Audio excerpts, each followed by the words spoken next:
Hey there, I'm Jenny Hall. I'm the Ending the Epidemic Program Manager at Women with a Vision, and my pronouns are she and her. And glad to be here with y'all today. Hello, I am Charles Haywood. I'm the Epidemic Program Associate at Women with a Vision. And hello, Corey. Hey, how you doing? I'm Corey. I'm here to be interviewed, so I'm here to answer some good old questions. And I'm going to be honest with everything, so let's go.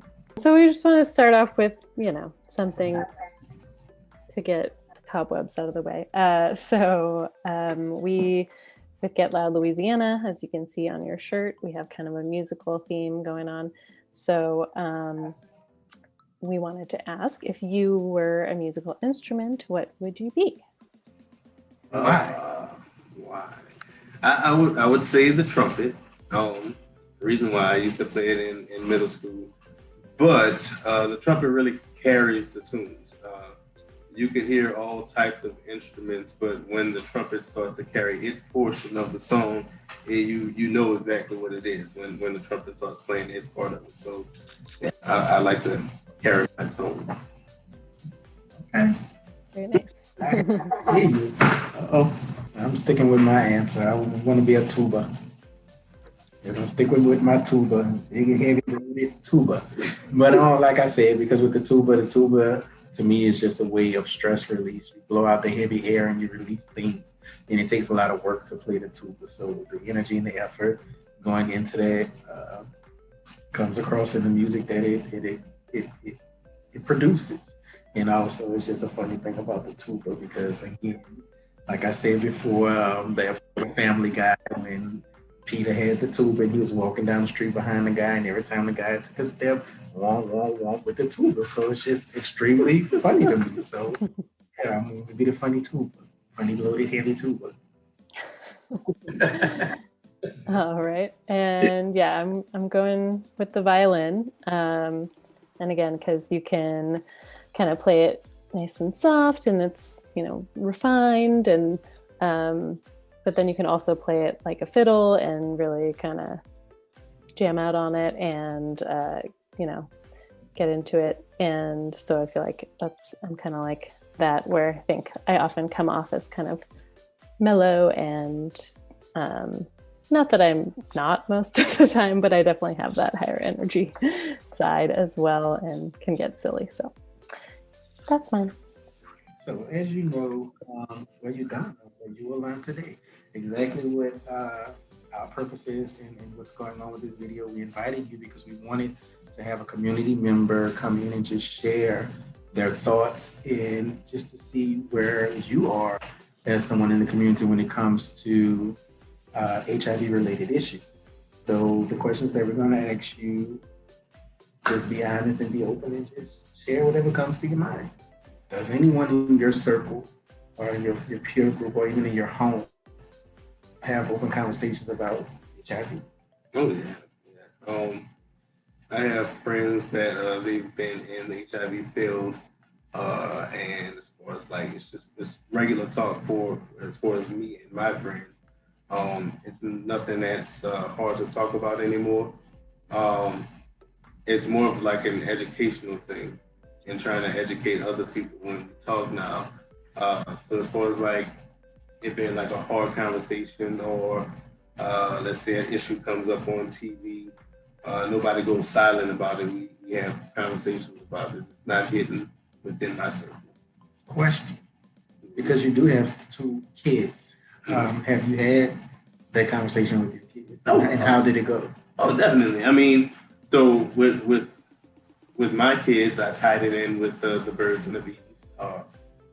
The talks of protection, the talks of what's their sexual roles and stuff. Even though some parents, it's kind of hard for them to talk about those type of things, but for me, I have a very very close relationship with them to where we can talk about those things. Um, so when it comes down to STDs and all of that, speaking on all of that, of course, HIV is one of the main things that we discuss with it. So, like I said, within my circle, same thing with my kids. It's a regular talk. I talk about HIV just like I talk about pregnancy. I talk about HIV just like I talk about wearing a condom. So it's just a regular conversation within a family and circle.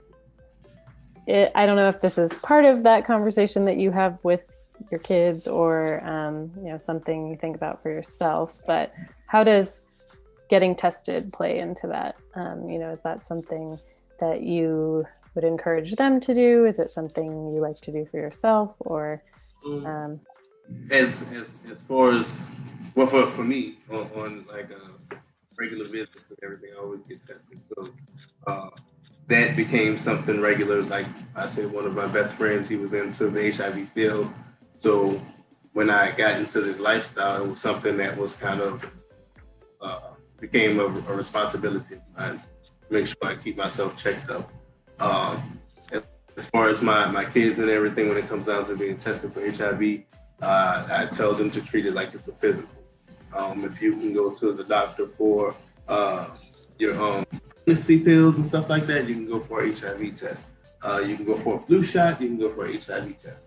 And that's what I instilled in them. Not saying that, oh, you're out here doing this and that. You never know, But if they know, what you're doing, whatever, you don't know what your other person is doing.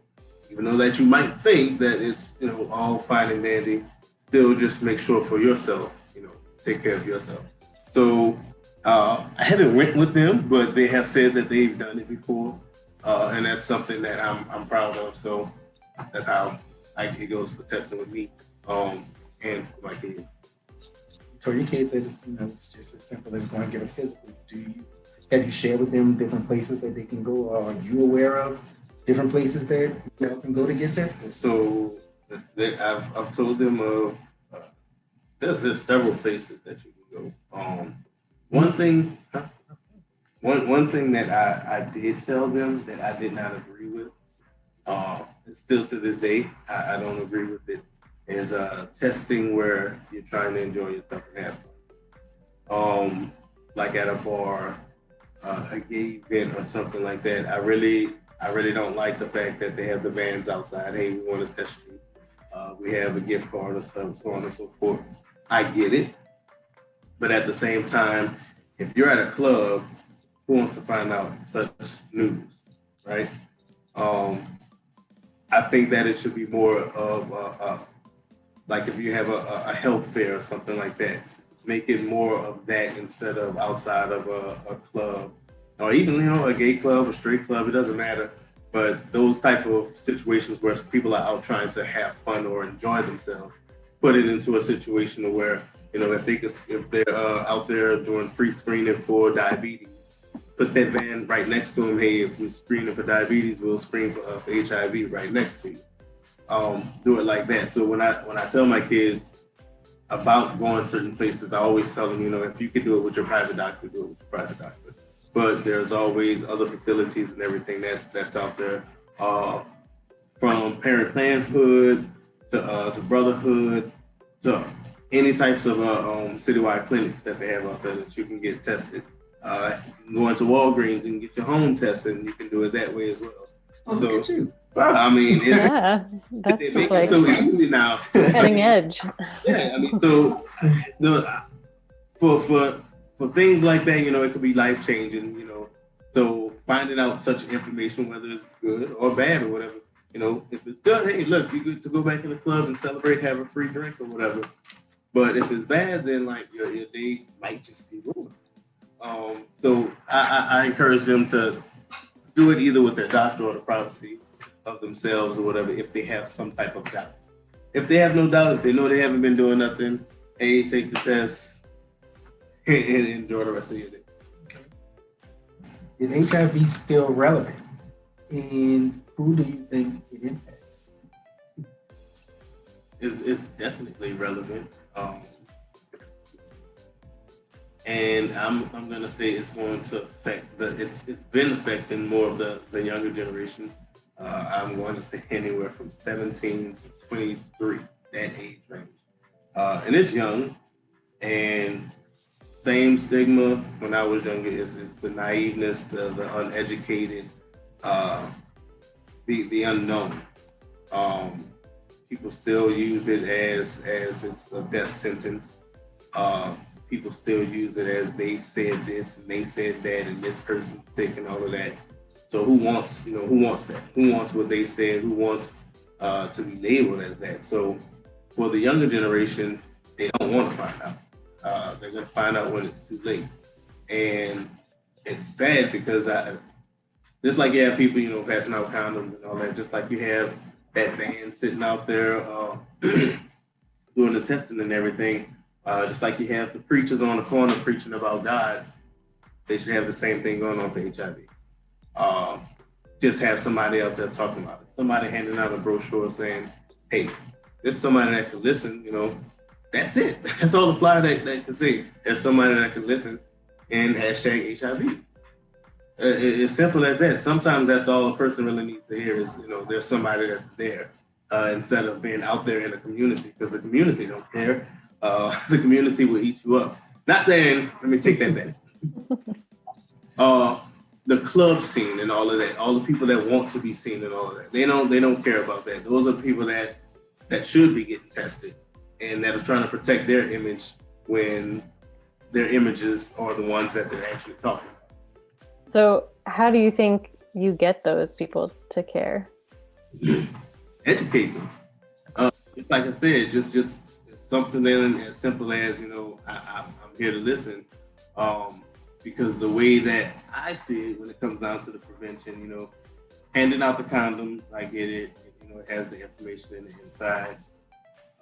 I used to work in clubs and stuff. The packets, the condoms and the lube would be gone. The packet is still sitting there. Brochure never opened or anything. So it's just a waste. So it's like a church passing out stuff like that. So you think it should be more people focused, like you have actual people having these conversations and going out and engaging instead of just having the packets. Not putting words in your mouth, I'm just trying to... No. Just like Jehovah's Witnesses, knock on the door and have that conversation with their brochures. Knock on the door and hey, let's have a conversation about STDs or whatever. Why not? I mean, everybody deals with it. Man, woman, gay, straight, bi, trans. The more people know, the better it will get. But as far as like the younger people, back in the day when I used to go to Brotherhood, it used to be fun. I don't know what it is now. I had a bad experience with it, but it used to be fun. It used to be, you would have your movie nights and everything. It wasn't always about HIV. It was getting people out of the streets, out of little hookups and stuff like that, and still educating while watching certain movies that you wouldn't even think that is sex related or HIV related or STD related, but it actually does. Things like that. I don't think they do that anymore. So more activities and finding ways just to get the youth involved. Yeah, but it has to be something that's going to entertain them. For example, they used to do house pageants. House pageants brought so many people into Brotherhood in a positive way, and all of those proceeds and everything it went towards HIV. What is your opinion on stigma? Like, how do you think stigma affects the African American community as a whole? Not just young people, but just us as a whole. As being like carrying on the HIV. Just like let me make sure this, because you mentioned stigma, so I know you know what it is. How do you think it plays a role in people not getting tested or even not going into healthcare once they know their status? Oh, it's just the same way. It's a cruel world, and like I said, and it's either being uneducated or pure ignorance. Majority of it is being uneducated, because if they knew, there's more commercials, and I applaud them for that. There's more commercials telling them, if you get on this treatment, you can basically be back to how you were before you had it. You don't transmit it and all this. You can stay, undetectable and all of that. People don't even know what undetectable means. And serious, and these are people that really need to be in somebody's doctor's office. And I don't get how If you can go to a doctor for a cold, you just can't go to a doctor to say that your lymph nodes is full, it hurts or something like that. Exactly. Again, education. Mm-hmm. That just sums it up, really. Yeah, it just sums it up. It's just pure education. There's no other really way for me to put it. Is more education. It's if they educate more, or if they accepted more education, the ignorance just wouldn't be there. So the stigma, it really would just go away with people knowing more knowledge of the virus and how it can be treated and how there are less cases of AIDS because HIV is treated better than it was back then. What is the difference between HIV and AIDS? And, we're going to share this with other folks, so maybe you can help share some of your knowledge on the subject. So HIV is just, it's a human immune virus. It basically affects your immune system. It can be suppressed, however, now with new medications that they have, anywhere from a shot to 1 a day pill. People that choose to not to get treated or not to get tested to even find out. Sometimes complications from the virus could evolve into AIDS. AIDS basically just kills off the immune system. Your body is not able to fight anymore versus HIV. You still have enough immune for you to actually save and actually build back up if you're on the proper medication. Versus letting yourself go to the AIDS stage, medicine can only do so much at that point. And if something comes along, such as cancer, any type of virus or something that you could normally fight off, you just can't do it. So you would pass on from an AIDS-related virus instead of it just being like cancer. It'll be AIDS-related versus it just being cancer. How do you do, Charles? Huh? How did he do? He got it. It's more in layman's terms, but he got it, and I think this is what we wanted. We want just the straightforward, not by the book, because I think you make that connection with people when you have somebody they can relate to. Definitely, stuff. So whatever you may have learned from the younger youth and now, that's definitely stuck, and it's definitely tied into how you live your life, how you raise your kids. I'm sure your kids were younger then, so as you learned, you were able to go back and teach them stuff. National HIV Counseling and Testing Day is coming up at the end of the month. And of course, this video is, to talk about HIV, the importance of testing prevention, even ending the epidemic. Before we move on to our ET question part of the interview, if you had to say one thing to encourage people to get tested on National HIV Counseling and Testing Day, what would you tell? Just don't be scared. It's better to know because you have so much more to live for. Point blank. Be scared. All right. Have you heard of ending the epidemic? Have you heard that term? Mm-hmm. You know what it is?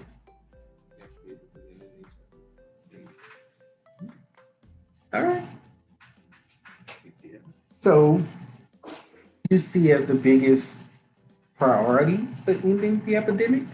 And what would you say would be the biggest barrier for ending the epidemic? The answer to the first part is testing. Point blank period.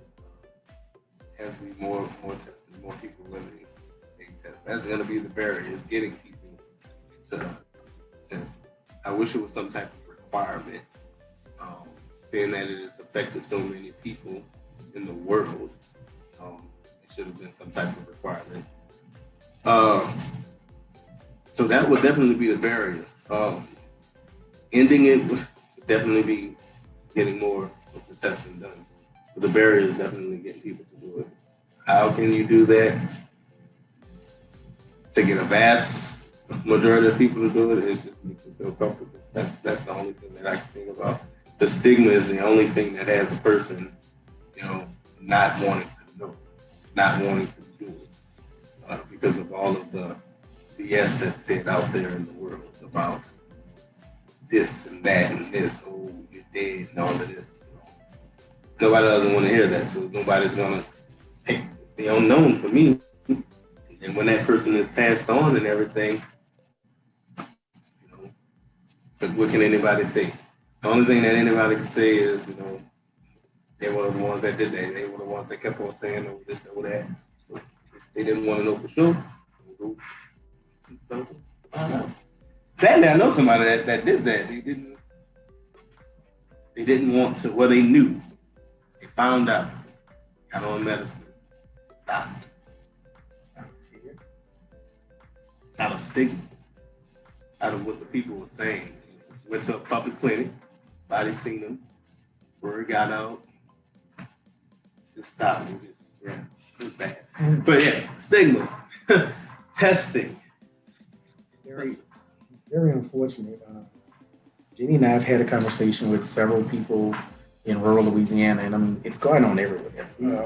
But, a big part of our focus with the statewide ending epidemic plan is focusing on rural Louisiana. And in several of our conversations with community members, that has come up where stigma has played a big part in them being able to access healthcare. They may want to take care of themselves and, want to be treated and want to be seen by medical staff. However, because of the environment that they were in, and it's one of the type of places where somebody knew somebody or they're afraid of who may see them, it stopped them from getting the health care that they needed in order to stay healthy. So it's very unfortunate that that's one of the things that we deal with in this field. Yeah, and that really, what you just shared speaks to how strong that stigma is, that someone was in treatment, knows that it can help them stay healthy, live a long life, and yet that stigma, basically they sign themselves up to get really sick and or maybe die just because they didn't want to be seen, in the clinic. And yeah, going back to, the differences, HIV itself is just a virus, and the treatment can help suppress that. And you're not ever going to give someone AIDS, that's something that only comes if you don't find out and don't get on treatment, or you choose not to be on treatment, or for whatever reason you can't get on your treatment. So that is, it just is sad. It speaks to where we're at. And I don't know if that was recently or not, but either way, like Charles said, this is not the only time we've heard things like that. So we've got some work to do there. Bothers that in 2021 things that we're dealing with. You would think that after all of these years, 40 years, things would be different when it comes to supporting each other and lifting each other up as community members. I'll go get tested with you. Yeah, and, we need that's more how people it used to be. like you. Well, I'll go with you. And I will say this, as times have gone on, the prevention and education part of all of this kind of shifted. And once there was a lack of funding for those specific duties, actions, I think it kind of kept us like at a standstill almost, because we have tools out there for prevention, but people are not getting the education. And I think one thing that you hit on that's very important is the importance of being able to connect with the community. And you show people that you care, not through a commercial, although commercials are effective. But when you can have one-on-one conversations and make contact with people and they pick up on that energy and they get that vibe that, wow, they really want to help me, that makes a big difference. And I do believe that that's one of the things that I know is one of the things that we're pushing for with the new epidemic plan that we have in place. It's going to be about just getting things implemented, but outreach is going to be a major factor in kind of going back to the basics, the 101 of HIV and just sharing that is what's going to help.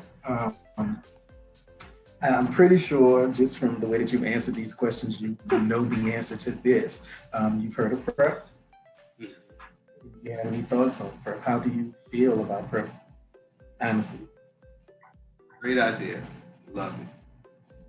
But they need to do more education. They should have followed up a lot of their commercials and advertisement.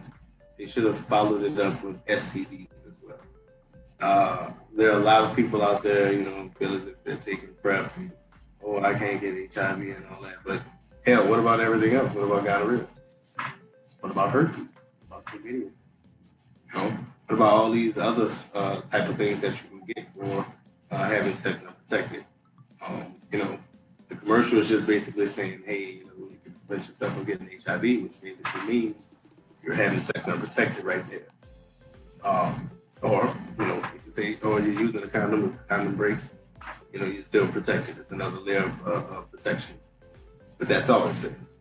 It should be followed up with, I know at the Liberty, print probably says, they'll still use condoms or blah, blah, blah, blah. Or in fast speed words at the end of the commercial, blah, blah, blah, blah, blah, condoms.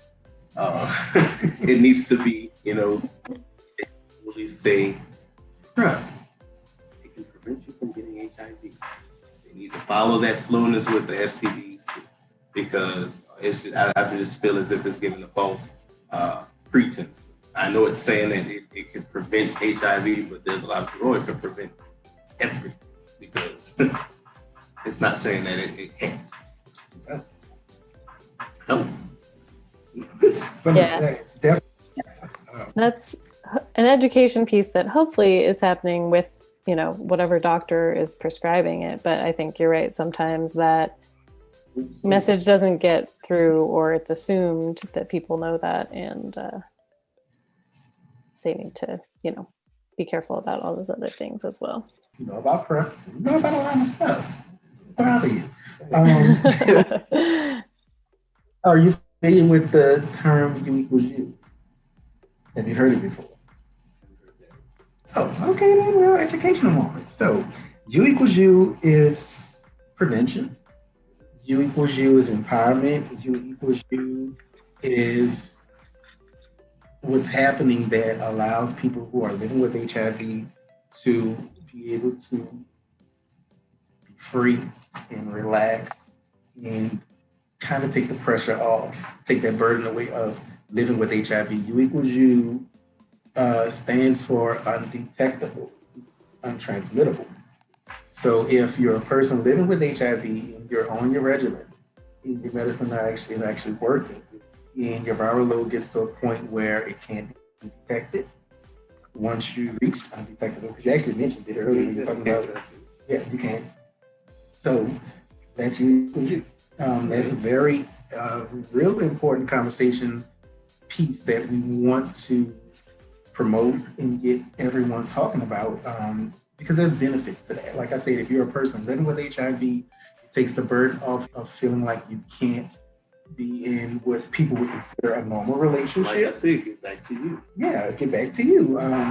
It makes you feel like you can live longer, you can live a healthy life, but you won't also have the burden of possibly putting somebody in a situation that you wouldn't want to put them in. Right.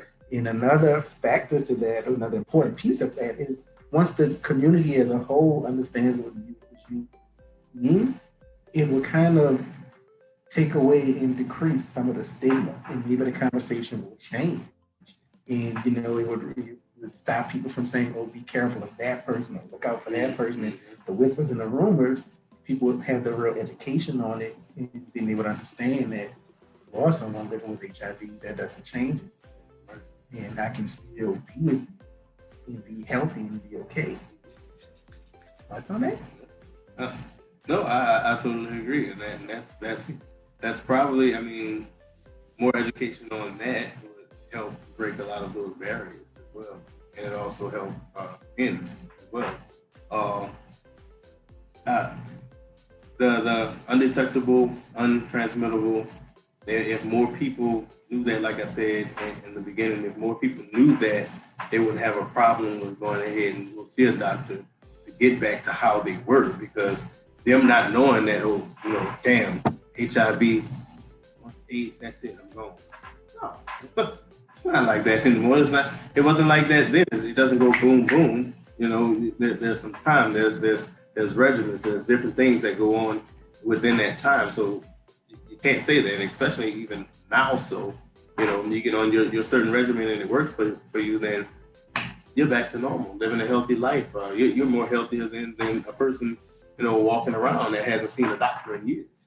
You're in regular care. You see the doctor on a regular basis, at least 2 times a year, 3 times a year, something like that. So you're more healthier than the average person out there. So it's a kind of a pro and a con if you put your mind in the right spot of it, Because before that, when did you go to the doctor? When was the last time? You had flu, you broke your arm, It's like when you go to church. When last time? Easter.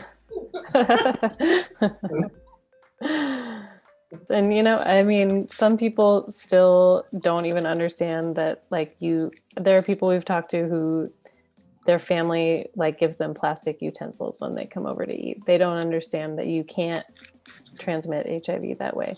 And now we're at a point where you can't even transmit it through sex if you're undetectable. So, we get, again, it all comes back to the education piece and letting people know where we're really at. We have made progress in the last 40 years. We still have a long way to go with people thinking like that. But, we wouldn't have imagined U equals U could have been a thing in the 80s, So. Or the 90s. Or the early 2000s. True.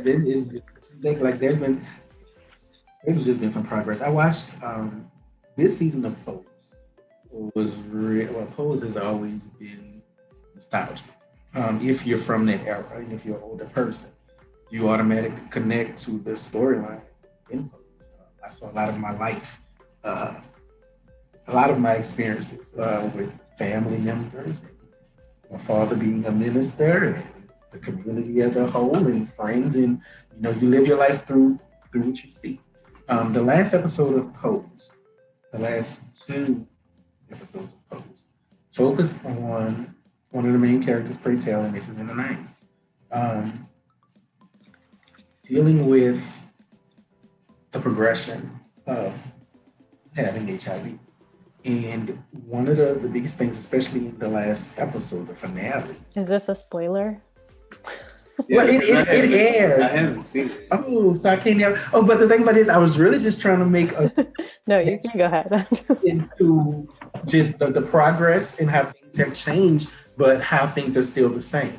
Back then, they were doing the trials, where they were doing the cocktails, and people were no longer taking ATZ. I'm trying to remember. I'm old. That's the one. We were now experimenting with the cocktails. The cocktails were proven to be effective. However, they were only giving the cocktails to white men. So if you were a person of color, if you were an African American, especially African American gay man, living with HIV, you weren't given opportunity. And it took some finagling and some finessing and threats of boycotts and whatever, just to get him to get on the trial. But it was only him. He got on the trial, started getting better, but it just exposed how America is. It exposed how racism still plays a part in the healthcare that people of color receive or don't receive. And even something like that happening back then, you still have instances of things like that that can still happen now. Not necessarily the same week, but those situations just shown the progression of back then in struggling to get the cocktail, and now how we have progressed to most people are now taking 1 pill a day. So there's been progression, and we still have a long way to go because it's the underlying issues that we have to deal with now. Like healthcare is there, but now how do we tackle the stigma that you so eloquently focused on in your conversation? But it was great because you actually touched on a lot of stuff that we already are aware of. And it's good to know that the community sees these things and that you understand the importance of reducing stigma. And I'm sure you understand the importance of combating systematic racism and having health equity for all. But yes, there's been some progression, but it's something to see. You look at the timeline from then to now, and you see how far we've come, but also realizing how far we have to go. Yeah. Oh yes, we're stuck. What was that? I said, and at some point it feels like you're stuck. Wow. Oh, just the world. Just like I said, the stigma. Some of the same things that I heard as a 19-year-old, I hear as a 39-year-old. Stuck. Yep. We've heard that before too, but that's why we're out here. We're trying to do something different. We hope with this Get Loud Louisiana Ending the Epidemic plan. That's why we're talking to people like you and just people all around the state, trying to see where we're at and what we need to do to finally push the needle a little bit more, get toward ending the epidemic. And you've been voluntold. Have you heard that before? Voluntold. Have you heard that? Well, welcome to your moment, because you have shown. I wanted you to do this interview because I like I told you, he has a personality. He's just a regular community person. You know, he's going to give us just the genuine talk. But along with that, you actually shared a lot that even in our own conversation, I never knew that you knew as much as you do. Right? You know, so it's, and now you've been voluntold. So when opportunities come up and we need that community voice and we need somebody who has the energy that you have, and you're very passionate when you're sharing the things that you're sharing, so that we can be like, okay, get Corey on board to come and assist with this and speak about this, or maybe do another video with us. Or we're going to have you knocking on the doors like Jehovah's Witnesses. Yeah, that too. That too.